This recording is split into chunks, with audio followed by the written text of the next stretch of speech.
আসসালামু আলাইকুম দর্শক, আমি আছি রাকিব আহমেদ। চলে আসলাম নতুন একটা নিউজ ভিডিও নিয়ে। এবার চীনের প্রেসিডেন্টকে আম পাঠাবেন প্রধান উপদেষ্টা।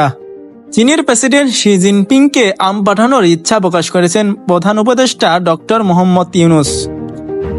রোববার 20 এপ্রিল রাষ্ট্রীয় অতিথি ভবন যমুনায় সাম্প্রতিক চীন সফরে ফলাফল পর্যালোচনায় আয়োজিত বৈঠকে চীনের রাষ্ট্রদূত ইয়াও ওয়েনের কাছে এই ইচ্ছা প্রকাশ করেন তিনি। প্রধান উপদেষ্টার প্রেস উইং জানায়, আলোচনায় কৃষি বাণিজ্য ছিল অগ্রগতির আরেকটি ক্ষেত্র। আগামী বছর কাঁঠাল রপ্তানির মধ্য দিয়ে চলতি মৌসুমে চীনে আম রপ্তানি শুরু করবে বাংলাদেশ। প্রধান উপদেষ্টা প্রফেসর মোহাম্মদ ইউনূস বলেন, আমি নিজেই প্রেসিডেন্ট শির কাছে এক ঝুড়ি তাজা আম পাঠাবো।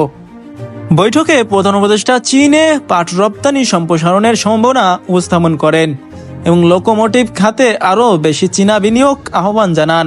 তিনি চট্টগ্রাম ও সৈয়দপুরে লোকোমোটিভ তৈরি ও রক্ষণাবেক্ষণ কেন্দ্র স্থাপনের পাশাপাশি সক্ষমতা বৃদ্ধি কর্মশালা ও প্রশিক্ষণ কর্মসূচি প্রস্তাব করেন।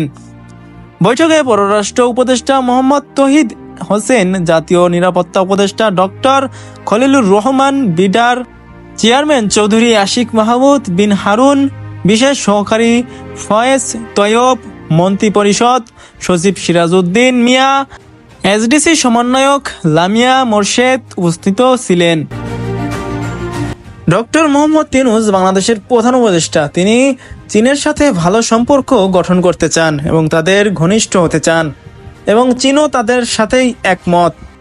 চীনের সাথে ভালো সম্পর্কই বাংলাদেশকে নিয়ে যাবে এক অন্যতম শক্তিশালী পর্যায়ে।